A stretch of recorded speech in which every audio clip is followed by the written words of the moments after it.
Je m'appelle Ly Souleymane, je suis sénégalais, je viens du Sénégal, j'ai 59 ans et je suis ici à la communauté depuis 2014. J'ai occupé différents postes d'ici, presque toutes, et maintenant je suis aux briques. J'ai été aux meubles, ici aux vêtements, aux camions, les ramasses, partout. Et un peu de tout. Et actuellement, je suis au bric-à-brac.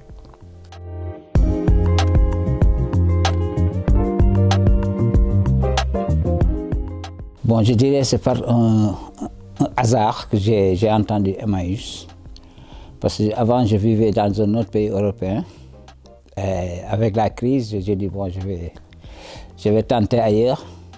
Et je suis atterri ici.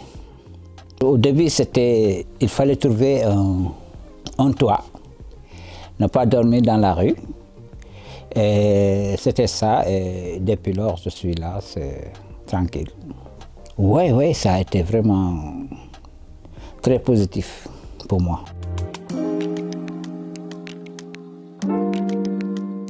Quand je suis arrivé, je disais, bon, je suis arrivé ici, je me rappelle, c'était un vendredi. Alors je me suis dit que, bon, je vais faire une semaine, je vais repartir, je ne peux pas vivre ici. Et ça fait 10 ans. Ça fait 10 ans, ce qui veut dire que c'est devenu une seconde famille pour moi. Il y a certains, c'est vraiment, on est très liés, c'est devenu même, c'est comme je ne sais pas, c'est comme la famille. Oui, c'est une seconde famille, oui.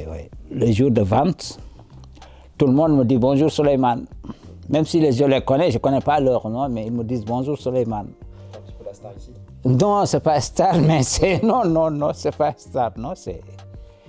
Tu fréquentes des gens pendant 10 ans, ça devient quelque chose quand même, ouais.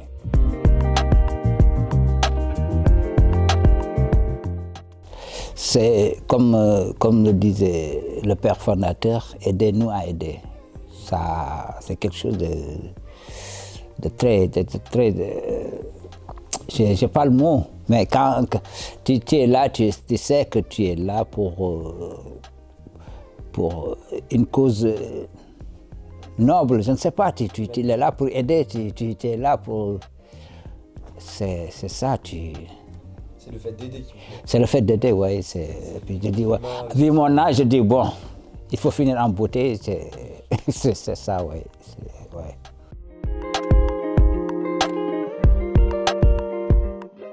Parce que moi, j'étais là et puis j'entendais parler du Népal et la communauté m'a fait l'honneur de me faire partie du groupe qui devait aller au Népal.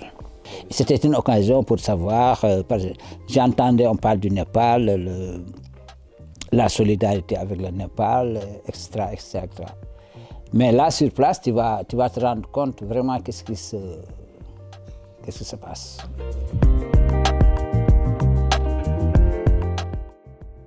Oui, quand on est arrivé, il y a eu prise de contact et puis on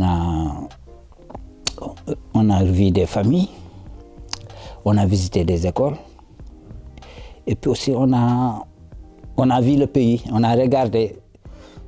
C'est ça, on a vu, on a regardé, je dirais même, on a observé certains enfants. Parce que observer, c'est regarder avec discernement, n'est-ce pas? C'était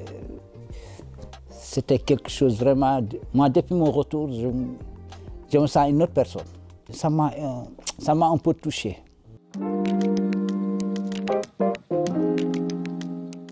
Non,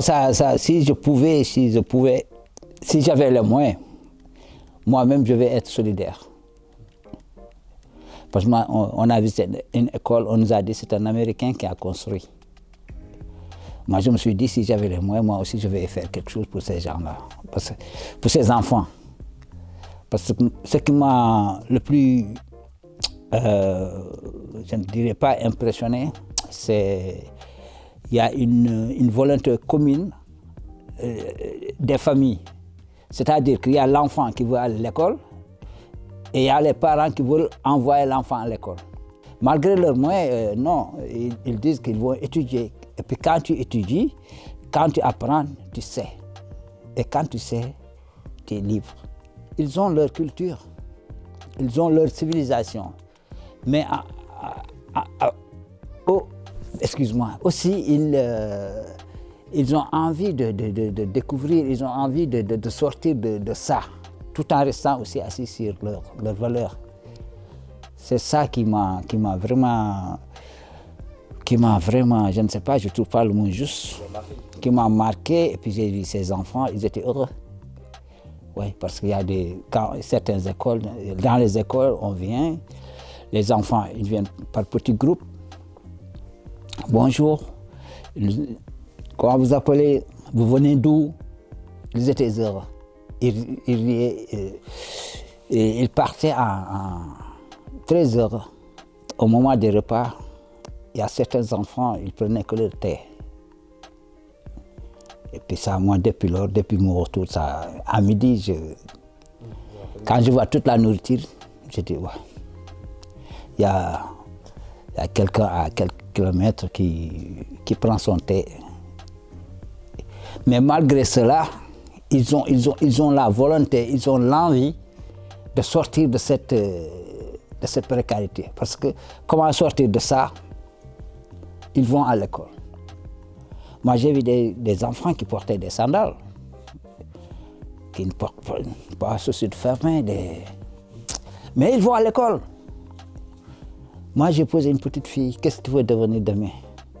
Elle m'a dit, je veux être médecin. Vous voyez où ils sont? Ils se projettent, c'est pas, ils ne sont pas restés, non, ils veulent partir, c'est ça qui m'a... Si je pouvais, moi, si j'avais les moyens, je ferais quelque chose, je ferais plus.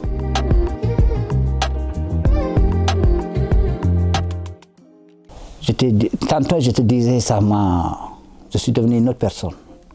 Quand je suis devenu une autre personne, c'est pas j'ai changé de nom ou de prénom, non, c'est... Peut-être je vois les choses maintenant autrement. Peut-être je voyais autrement, mais maintenant, là, je sais qu'il y a quelque chose de très important qui se... Moi, j'ai des enfants, j'ai des petits-enfants.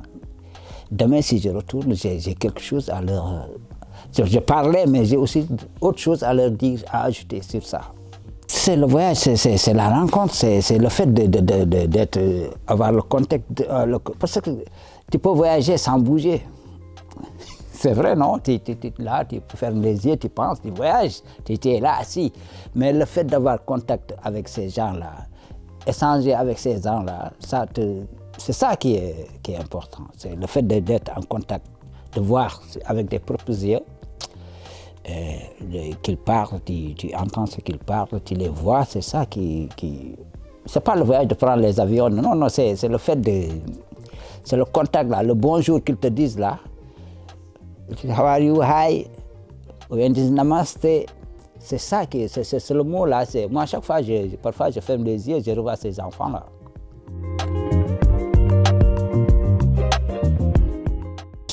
Moi, je ne sais pas. Je ne sais pas vraiment comment ça se passe ici au niveau. Mais le peu que j'ai là, je vois ici les enfants. C'est pas la même chose. Il y a la cantine, j'entends parfois à la télé la cantine, il y a ça. Là,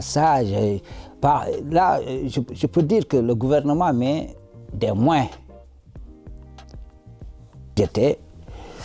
J'ai entendu les familles parler. Parce que moi, on a visité même une école, il y a une dame qui nous a dit l'école, c'est pour elle. Mais c'est une école privée. Mais à certaines personnes, si tu ne peux pas payer, tu ne payes pas. Il y a une grande différence du coup entre le privé et le public alors. Oui. Parce qu'ils disent que c'est le privé qui... Parce que moi, chez nous, avant, on envoyait les nullards au privé. Mais maintenant, c'est le contraire. C'est l'école privée qui enseigne plus que l'école publique. C'est eux qui le disent, nous, on ne sait pas, parce que c'est le peu qu'on n'a fait que 2 semaines, et puis... On n'a pas visité une école publique, je pense. Je crois qu'on a vu, c'était seulement des écoles privées. Je crois, oui. C'est ça que je crois, c'est des écoles privées qu'on a. Mais le privé, il y a certains privés aussi, c'est gratis. Parce qu'il y a une directrice qui nous a dit, ici, l'école, c'est mon école, c'est privé. Mais certaines familles n'ont pas les moyens, je fais étudier les enfants. Tu dis, il faut amener les enfants à étudier, même si tu n'as pas les moyens de payer. C'est une solidarité, je crois.